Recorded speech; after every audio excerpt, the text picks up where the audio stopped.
a ver la definición de los verbos, enfatizamos que si bien mayormente los verbos señalan acciones, hay otro tipo de verbos que señalan existencia, fenómeno, o señalan estado del ser. Es importante tener esto en nuestra mente. Y para poder entender un poco eso y ampliar nuestro entendimiento de los verbos, pues vimos algunas clasificaciones que nos ayudaron a entenderlo, ¿no?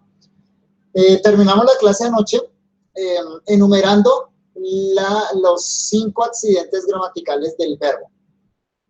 Es la categoría gramatical más extensa, la categoría gramatical más compleja, y lo vemos por el hecho de que tiene 5 accidentes gramaticales, en contraste con los artículos, sustantivos y adjetivos que tienen 2 accidentes gramaticales. Los pronombres que tienen 3 accidentes gramaticales, ahora encontramos en el verbo 5 accidentes gramaticales. Analizar un verbo significa señalar esos 5 accidentes gramaticales. Así que en esta clase vamos a hablar de estos 5 accidentes gramaticales, definiéndolos y viendo sus diferentes clasificaciones. Recordemos que los 5 accidentes gramaticales del verbo son voz, modo, tiempo, número y persona, en el orden que vamos a considerarlo nosotros. Les dije ayer, normalmente el orden en el que se presenta el análisis de los accidentes gramaticales de un verbo es tiempo, voz, modo, número y persona. Pero yo prefiero empezar por el accidente de voz porque es el más sencillo y luego vamos a lo más complejo. Así que comencemos considerando el accidente gramatical voz. Este accidente gramatical señala la relación que hay entre el sujeto del verbo y el verbo en la oración gramatical.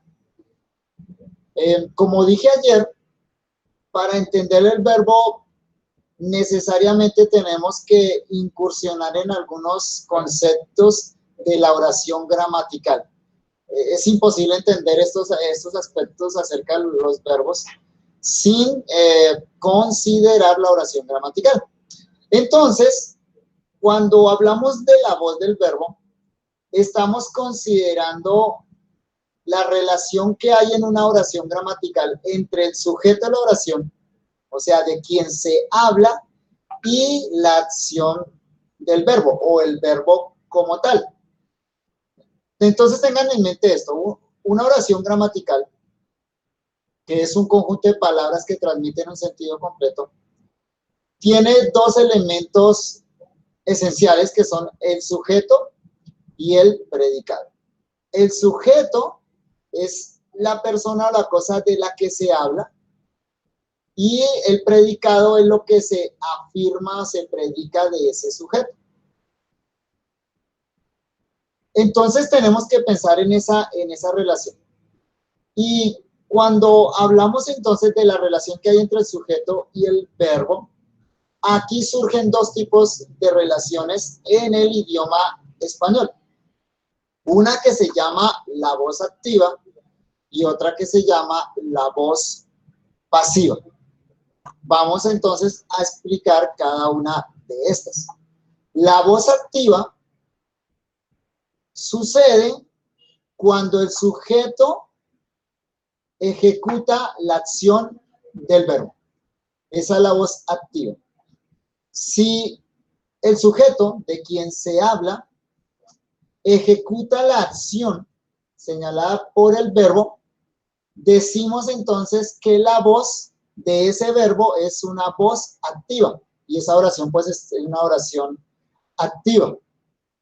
Veamos 2 ejemplos para que podamos comprender esto que estamos diciendo. Efesios capítulo 4, versículo 32.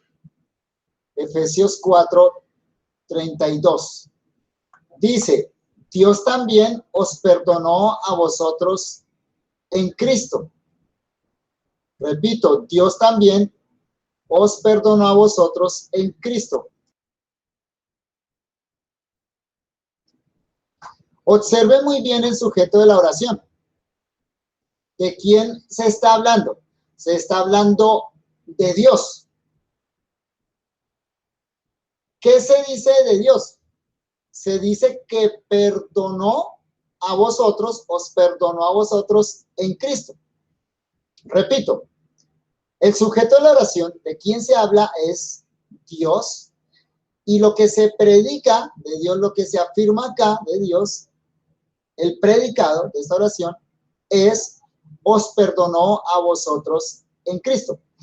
El verbo lo tenemos acá señalado en color rojo. Recuerden que el color rojo es el color que hemos asignado a los verbos. Para definir la voz del verbo tenemos que pensar en la relación que hay entre el sujeto, Dios en este caso, y el verbo perdonó en este caso. Preguntamos, ¿Dios, el sujeto, realiza la acción del verbo? Y la respuesta en este caso particular es sí. Efectivamente, la manera como está expresada la oración señala que el sujeto Dios es el que hace la acción del verbo, Él es el que ejecuta la acción, Él es el que perdona. Note que Dios hace la acción, Dios perdonó. De manera que esa es una voz activa. El siguiente ejemplo, segunda de Corintios capítulo 8, versículo 8. No hablo como quien manda. Tenemos dos verbos, el verbo hablo y el verbo manda. Cualquiera de los dos nos sirve para este ejemplo, pero vamos a ubicarnos en el verbo hablo. Es el verbo que consideramos acá porque es el verbo principal de esta oración. Preguntamos por el sujeto de la oración, ¿de quién se está hablando? Y acá lo que sucede es que el sujeto está tácito, o sea, no está señalado de manera explícita, de manera directa, y no hay una palabra que nos indique quién hace la acción, como en el caso de la oración anterior que sí decía Dios. Acá no tenemos el sujeto expresado. Cuando sucede esto, el sujeto de la oración está incluido en la persona y el número del verbo. Este verbo hablo está en primera persona singular, o sea, yo. El que está hablando es el que ejecuta esta acción. Yo no hablo como quien manda. Entonces, ya definimos que el sujeto de esta oración es yo, o sea, la persona que está hablando ahí, el hablante. Recuerden siempre que la primera persona gramatical es la que habla. Y el verbo, en este caso, el verbo es hablo. Yo no hablo. Tiene una negación. Yo no hablo. Preguntamos por la relación que hay entre el sujeto yo y el verbo hablo. El sujeto realiza la acción. Note que el sujeto yo hace la acción. Yo no hablo. De manera que aquí tenemos una voz activa. Esa es la voz activa. Ahora, consideremos en segundo lugar la voz pasiva, y el contraste nos va a ayudar también a afianzar lo que acabamos de explicar.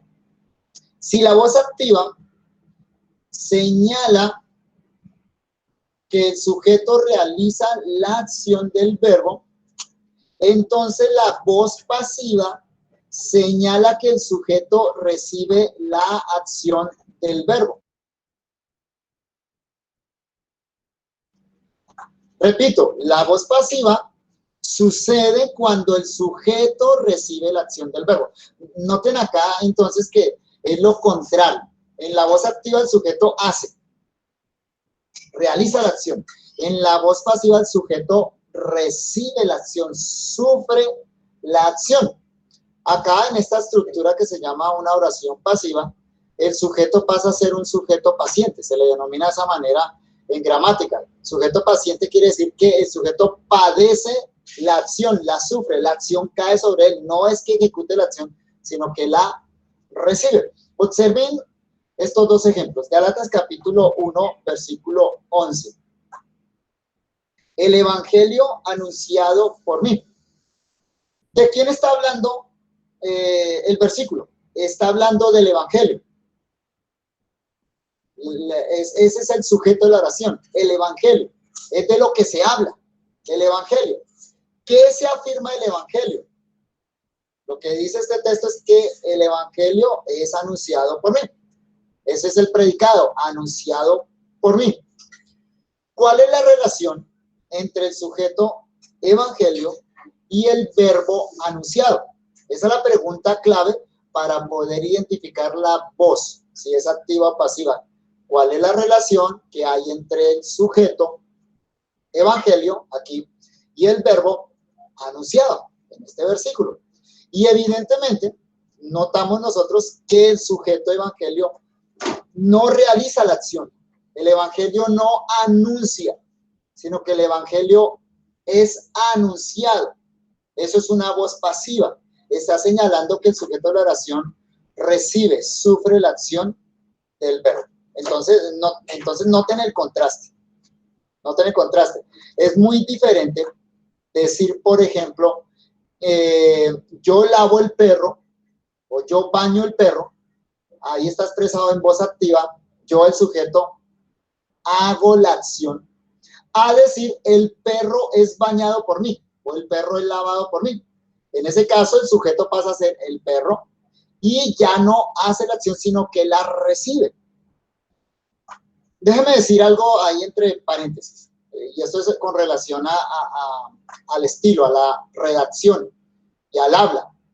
Normalmente debemos preferir comunicarnos a través de la voz activa, porque la voz activa es natural, es la manera más fácil de expresar y de que la mente entienda. Nos comunicamos más fácil, la mente está estructurada para comunicarse y entender a través de las acciones expresadas en voz activa. Cuando nosotros utilizamos voces pasivas, y hay personas que les gusta mucho utilizar la voz pasiva, la mente tiene que hacer automáticamente una conversión hacia la voz activa. Así que cuando nosotros hablamos o escribimos, deberíamos preferir hacerlo a través de la voz activa. Otro ejemplo de voz pasiva, Mateo 3:6. Y eran bautizados por él en el Jordán. ¿Quién hace la acción? ¿De quién se está hablando? ¿Cuál es el sujeto de la oración acá? Otra vez es tácito, no está expresado acá, no está escrito, pero está incluido en el verbo, en la persona y el número gramatical del verbo. El verbo eran bautizados, es tercera persona plural, por lo tanto señala un sujeto de tercera persona plural. Ellos o ellas. Ellos o ellas eran bautizados. Bueno, el bautizados está en masculino, ya identificamos ahí masculino, entonces ellos eran bautizados por él en el Jordán. Siendo que ellos es el sujeto y el verbo es eran bautizados, la pregunta para identificar la voz es ¿cuál es la relación entre el sujeto, ellos, y el verbo eran bautizados? ¿Ellos realizan la acción o ellos reciben la acción? Y cuando leemos, es claro que el sujeto de la oración, ellos, reciben la acción. Ellos, el texto no dice que ellos bautizaban. El texto dice que ellos eran bautizados por él en el Jordán. Eso es una voz pasiva. ¿Cómo se expresaría esto en voz activa? Porque deberíamos preferir la voz activa. Pues se expresaría algo así como él los bautizaba en el Jordán. En ese caso, el sujeto pasa a ser él, un pronombre debe referirse a alguien en el contexto, el verbo bautizaba a ellos en el Jordán. En ese caso, ahí hay ya una voz activa, ¿no? Entonces, voz activa, voz pasiva. Repaso rápidamente. El accidente gramatical voz señala la relación existente entre el sujeto de la oración y el verbo. Si el sujeto realiza la acción, a eso se le llama voz activa. Si el sujeto recibe la acción, eso es una voz pasiva. Entonces, ese es el accidente gramatical voz. Pasemos a considerar ahora el modo verbal, el segundo accidente gramatical del verbo. El primero que consideramos, accidente gramatical voz. Ahora, en segundo lugar, accidente gramatical modo. El accidente modo indica las diferentes formas como el verbo expresa su significado. Otra forma de explicarlo es diciendo que el accidente modo señala la actitud del que habla o escribe con relación a la acción del verbo. El accidente gramatical modo señala la certeza de la acción. Por lo tanto, nos indica cómo percibe la acción verbal el que está hablando, escribiendo. Si la percibe como real o si la percibe como posible o si la percibe como algo que probablemente suceda.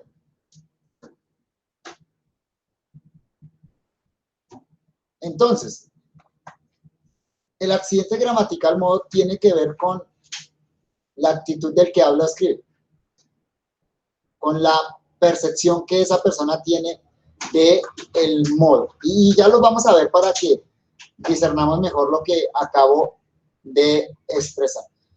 Esto quiere decir que los modos verbales señalan diferentes grados de certeza con relación a la acción del verbo. Si esa acción se concibe como real, si esa acción se concibe como potencial, si esa acción se concibe como posible o si esa acción se concibe como imposible. Con relación a los modos, ha habido un cambio en el español moderno. O sea, en las últimas décadas ha habido un cambio en la manera como se clasifican los modos. Y eso ha llevado a introducir un concepto nuevo, hace unos 20 años para acá, y es el concepto del verboide. Seguramente algunos de ustedes han escuchado eso, el verboide. Los verboides son, o se refieren los verboides al infinitivo, al participio o al gerundio, que antiguamente se clasifican dentro del modo. Y bueno, siguen siendo clasificados dentro del modo, pero como algo específico. Eso quiere decir que la manera de entender esto hoy en día es que tenemos 4 modos y 3 verboides. Los 4 modos son el indicativo, el potencial o condicional, el subjuntivo y el imperativo. Estos serían los 4 modos propiamente dichos. El indicativo, el potencial o condicional, el subjuntivo y el imperativo. Y esos 4 vamos a ver que señalan grados de certeza con relación a la acción del verbo. Los otros 3, el infinitivo, que acá está en esta lista, el participio y el gerundio, son modos especiales que ahora se les llaman verboides. ¿Por qué razón? Porque no señalan grados de certeza, sino que más bien permiten que el verbo incursione en el campo de otras categorías gramaticales. Repito, estos otros 3, que se llaman verboides, infinitivo, participio y gerundio, permiten que el verbo incursione en otras categorías gramaticales. Se camufle, digámoslo de esa manera, sea como un camaleón que puede funcionar como si fuera otras categorías gramaticales. Y por eso vamos a dejarlos aparte para explicarlos un poco más detenidamente. Lo nombro, solo lo nombro, pero luego lo vamos a explicar. El infinitivo es el verbo sustantivado. El infinitivo permite que el verbo funcione como un sustantivo. El participio es el verbo adjetivado. Permite que el verbo funcione como si fuera un adjetivo. Y el gerundio es el verbo en función adverbial. O sea, le permite al verbo funcionar como si de un adverbio se tratara, modificando otro verbo, por ejemplo. Entonces, solo para que lo tengan ahorita, para que tengamos el concepto completo de modo, y vamos a entrar a describir eso que acabamos de mencionar. Entonces, consideremos inicialmente estos 4 modos: el indicativo, potencial o condicional, subjuntivo, imperativo, que señalan grados de certeza, y luego sí nos metemos en los verboides. El modo indicativo expresa el significado del verbo como real, claro, preciso o efectivo. ¿Qué quiere decir esto? Que cuando una persona utiliza el modo indicativo, cuando usted habla y habla utilizando el modo indicativo, o cuando lee algo y el verbo está en modo indicativo, la acción del verbo se asume como real. Por eso es el modo más usado. El modo que utilizamos comúnmente es el modo indicativo. Cuando utilizamos el modo indicativo, estamos comunicando certeza. Estamos señalando la acción como una acción real.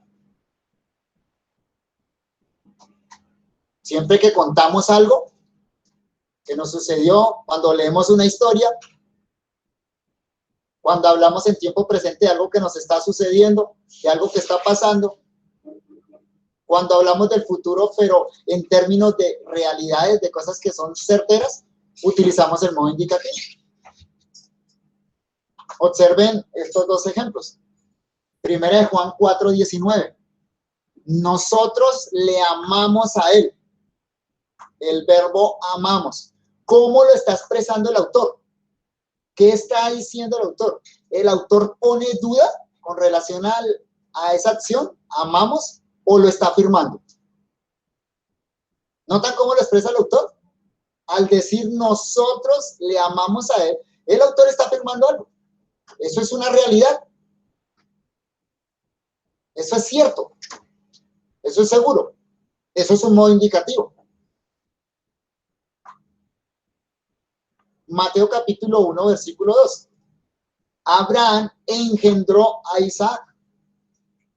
Otra vez, ¿qué observamos acá?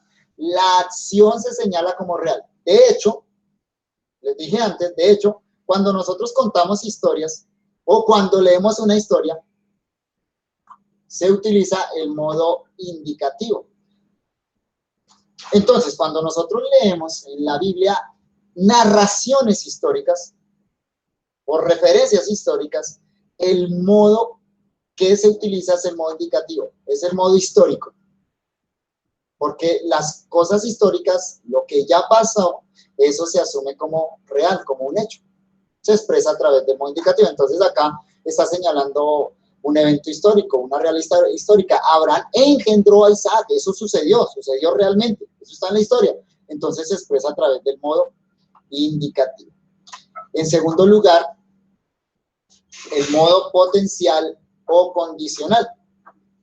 Indica la acción del verbo como posible de realizarse.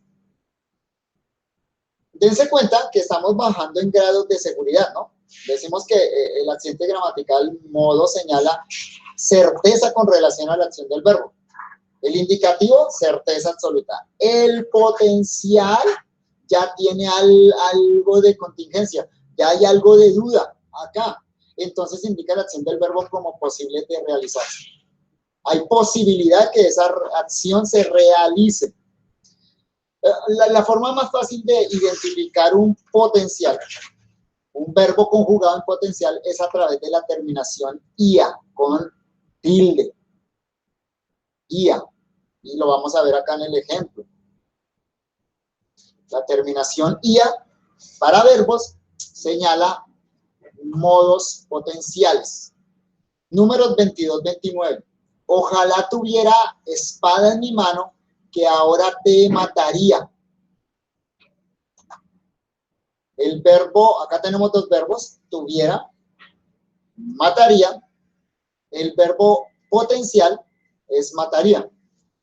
Ese verbo está en modo potencial o condicional. Y aquí se nota muy claro la condición. O sea, la acción mataría está condicionada a lo que se afirma en la primera parte de la oración. Ojalá tuviera espada en mi mano, que ahora te mataría. Entonces, la acción mataría, la acción potencial o condicional, depende de esta acción. Tuviera espada en mi mano. Note que la acción no ha sucedido, por lo tanto no se expresa en modo indicativo, no es real. Pero en la mente del escritor o del que esté hablando ahí, hay un alto grado de posibilidad de que eso suceda. De hecho, si esa persona tuviera una espada en la mano, lo mataría. Pero no ha sucedido, entonces no puede ser modo indicativo. Se expresa a través del modo potencial.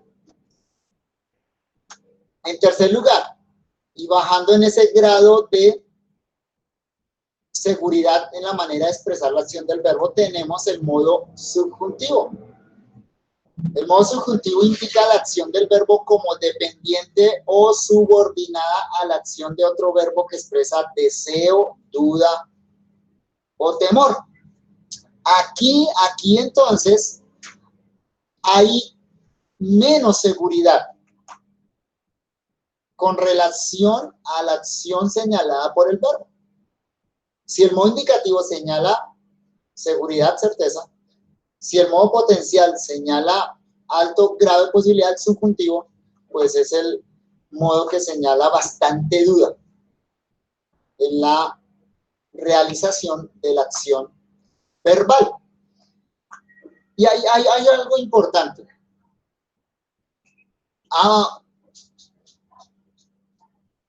Esto del modo, como les dije antes, ha cambiado bastante en la evolución del idioma español.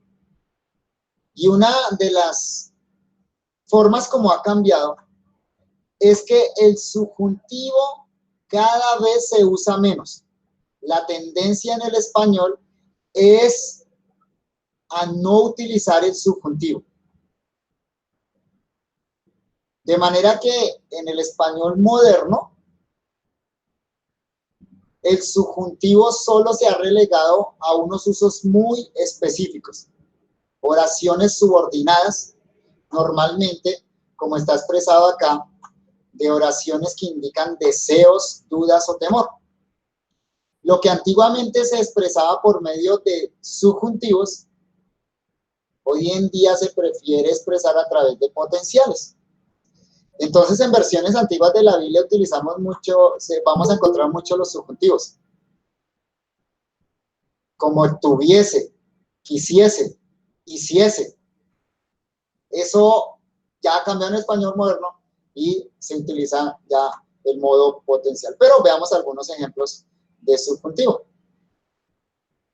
Primera de Juan 1:3. Esto os anunciamos para que también vosotros tengáis comunión con nosotros.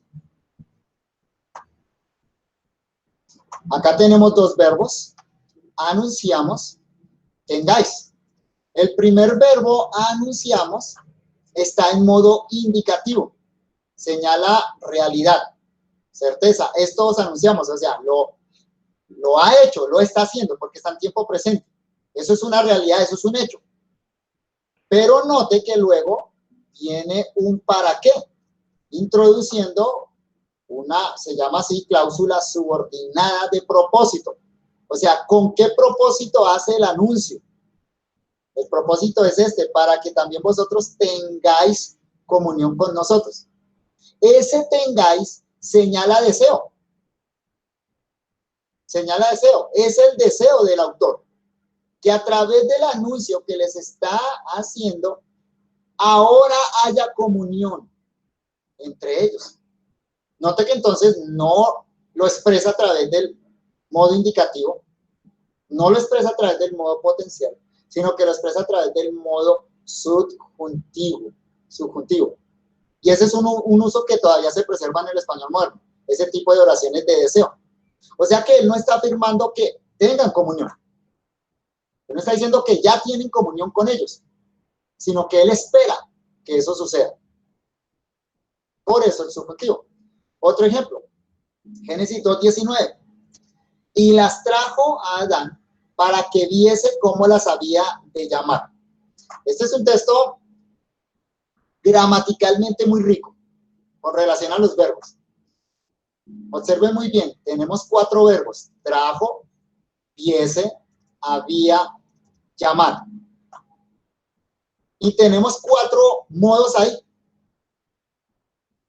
Tiene mucha riqueza gramatical con relación a los verbos. Este primer verbo es indicativo. Señala la acción como real. Y las trajo a Adán. Eso sucedió. Ya. Es un hecho. Las trajo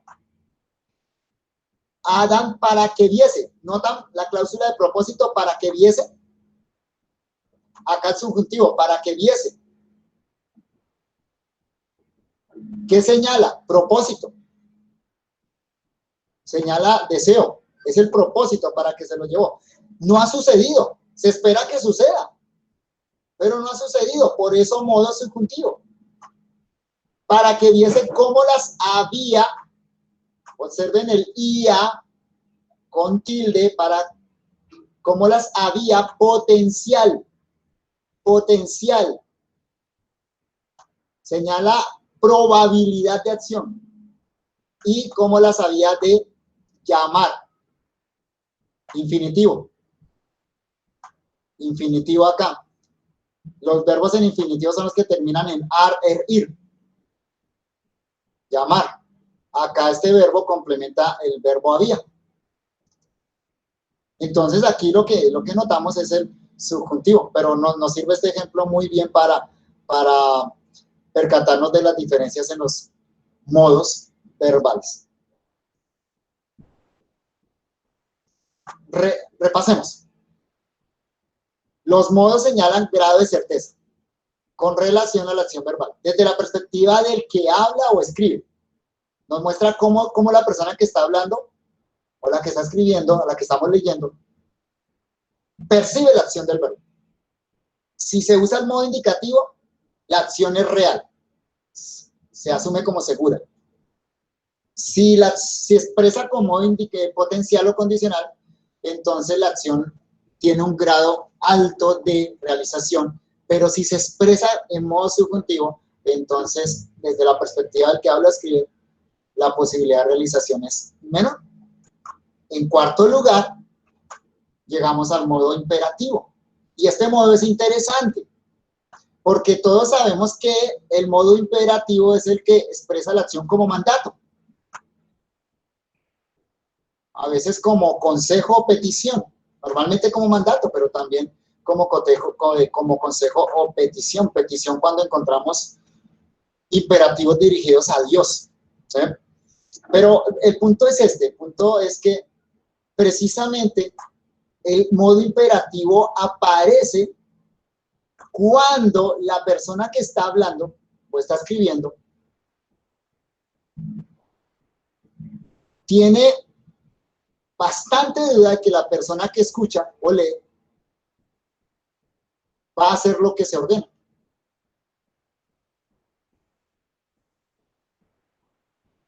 Y eso es importante en la teología. Normalmente, o sea, dentro del cristianismo, normalmente se asume que los mandatos bíblicos señalan capacidad para cumplirlos. Y más bien, desde la perspectiva gramatical, el modo indicativo señala lo contrario. El mandato indica muy poca probabilidad de cumplirlo. Y piénselo bien, cuando usted en la vida cotidiana finalmente da un imperativo, un mandato, ¿por qué lo hace? Normalmente porque agotamos los otros recursos. Entonces, ese es el modo imperativo. Ejemplo, Mateo 14:8. Dame aquí en un plato la cabeza de Juan el Bautista. Acá entonces tenemos el verbo imperativo, da, da. Está mandando, está ordenando, dame aquí en un plato la cabeza de Juan el Bautista. Da una orden. Y acá, 2 Corintios 11:16, recibidme como a loco. Verbo en imperativo, recibid. Recibidme. Aprovecho para explicar algo que no hice ayer y que noté que varias personas fallaron en el ejercicio. Y entiendo que fallaron porque yo no lo expliqué, para no complicarlos con este asunto de los pronombres, lo salté ayer. Hay casos cuando el pronombre se pega a los verbos. Observe acá, dame, recibidme. Observe muy bien esos dos me. Son pronombres. Dadme significa dame a mí. Recibidme significa recibid a mí.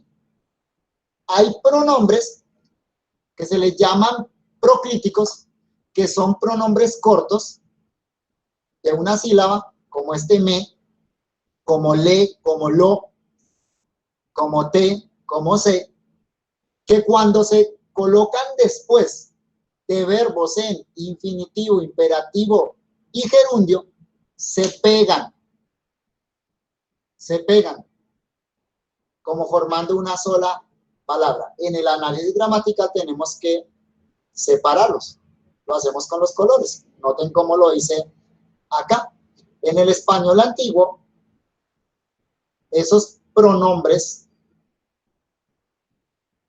repito, que se llaman enclíticos, se pegaban a los verbos en cualquier modo. No importaba el modo en que estuviera el verbo, se podían pegar. Pero en el español moderno solo se admiten en los tres casos que mencioné. En infinitivos, en infinitivos, en gerundios y en imperativos, no más. A veces en la poesía se puede romper esas normas, pero la regla es la que acabo de enumerar. Entonces, eso en cuanto al modo imperativo. Modo infinitivo. Aquí entonces ya incursionamos en lo que les mencioné anteriormente como los verboides. El modo infinitivo es el nombre del verbo, o sea, es el verbo en abstracto. Y por esa razón, cuando nosotros buscamos un verbo en el léxico, en el diccionario, lo buscamos en su infinitivo. Cuando vamos al diccionario, buscamos el verbo amar, buscamos el verbo leer, buscamos el verbo reír. Noten esas formas terminadas en ar, ir, esos son infinitivos. ¿Por qué razón? Bueno, porque el infinitivo es el verbo en abstracto, no tiene persona, tiempo, modo. Entonces, cuando usted encuentra un infinitivo, ese infinitivo no tiene accidentes gramaticales de persona, tiempo, modo. Simplemente señala la acción como tal, únicamente. Y el infinitivo puede desempeñarse como sustantivo. Fue lo que les dije anteriormente. Entonces, los verboides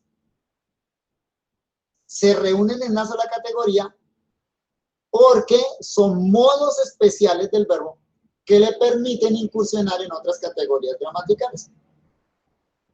Entonces, cuando un verbo está sustantivado a través de un artículo, ese verbo siempre está en infinitivo. No lo puede admitir otro. Tiene que ser un verbo en infinitivo. Entonces, normalmente el infinitivo se va a utilizar para el verbo sustantivado y para complementar otros verbos. Veamos estos dos ejemplos. Gálatas 1:7. Quieren pervertir el evangelio de Cristo. Quieren pervertir el evangelio de Cristo. El infinitivo, noten ir acá. El infinitivo acá, pervertir. Ese verbo en infinitivo está complementando el verbo quieren. Hay ciertos verbos en el español que requieren un complemento verbal. Por sí solos no expresan la idea completa. Uno de esos es el verbo querer. El verbo querer siempre requiere otro verbo que lo complemente y ese verbo tiene que estar en infinitivo. ¿Querer qué? Querer pervertir, querer jugar, querer reír, querer ir. Entonces, eso es lo que sucede acá. Notamos, por lo tanto, que uno de los usos del infinitivo es complementar otros verbos que requieren ese tipo de complementos. Y este otro ejemplo, Romanos capítulo 13, versículo 8. Sino el amaros unos a otros. Aquí notamos el infinitivo, amar, termina en ar. Este os es pronombre. Un pronombre de segunda persona plural, de vosotros.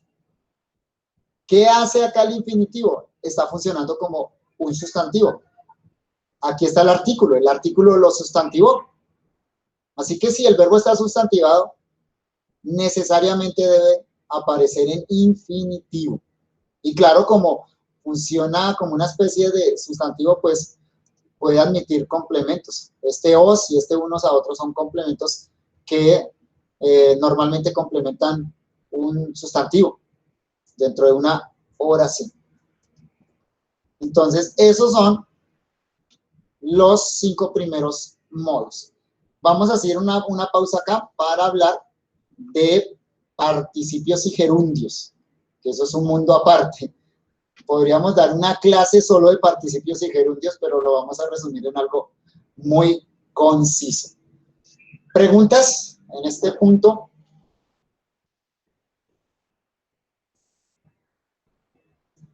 ¿Hay alguna pregunta, hermanos? Pastor Javier, o sea que el imperativo siempre es en voz activa. El imperativo. Buena pregunta, déjenme pensar. Porque siempre está dando un mandato, ¿no? Una Sí, orden. señor. Siempre en voz activa, correcto, sí. Así es, imperativo se expresa en voz activa. Muy bien. Y el imperativo, de hecho, el imperativo solo existe en la segunda y tercera persona. No existe para la primera persona. Son estructuras gramaticales que permiten como darse a uno un mandato. Que siempre es como el vosotros, ¿cierto? Ese es como tercera persona siempre, ¿cierto? Para segunda y tercera. O sea, para tú, para ustedes, vosotros, para ellos, ellas, existe el imperativo. No para la primera persona. Gracias, pastor. Y algo importante, lo nombré, pero recalquémoslo aquí. En la Biblia, en el contexto bíblico teológico, cuando encontramos que alguien utiliza el imperativo dirigiéndose a Dios, ¿sí? Debemos entenderlo como ruego o petición, no como mandato. A Dios no se le da orden. Eso es importante, entenderlo de esa manera. Y eso no es una imposición teológica a la gramática, no. La gramática señala eso, precisamente, ¿no? Entonces, tenemos que tenerlo en cuenta. En ese caso, por eso definimos el imperativo como el modo que indica mandato, orden, petición o súplica. Entonces, normalmente, cuando alguien se dirige a un superior, utilizando el imperativo, no es mandato, es ruego, súplica o petición.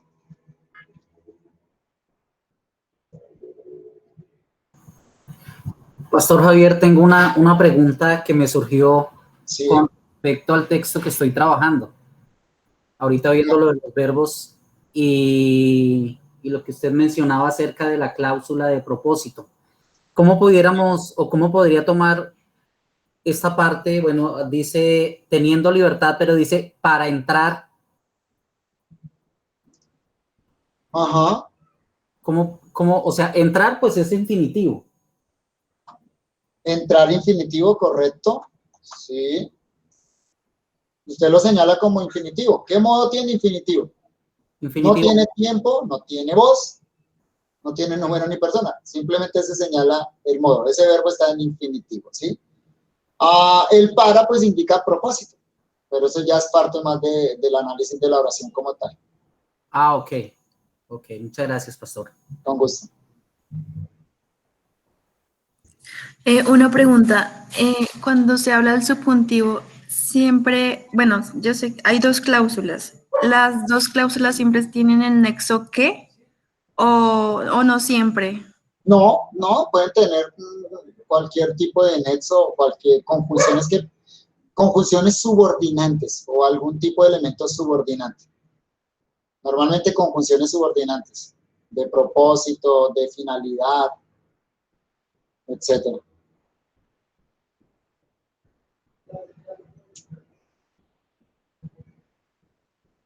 Y también en la forma condicional, no sé, creo que conozco más de gramática inglesa que española. También hay esos tres niveles de, como de crear esos condicionales, uno hipotético, otro que se salta, no sé. O uno real con uno posible y uno hipotético. Sí, sí, pero ya en ese caso no se señala a través del modo, sino a través de estructuras sintácticas.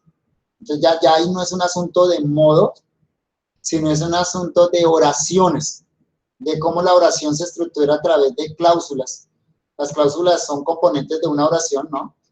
Entonces, a través de las cláusulas puede haber una gran variedad de formas de expresar potencialidad, pero eso ya tiene que ver es con la sintaxis. Ok, muchas gracias. Muy bien, vamos a tomar 15 minutos de descanso, nos volvemos a ver a las 7:15, hermanos.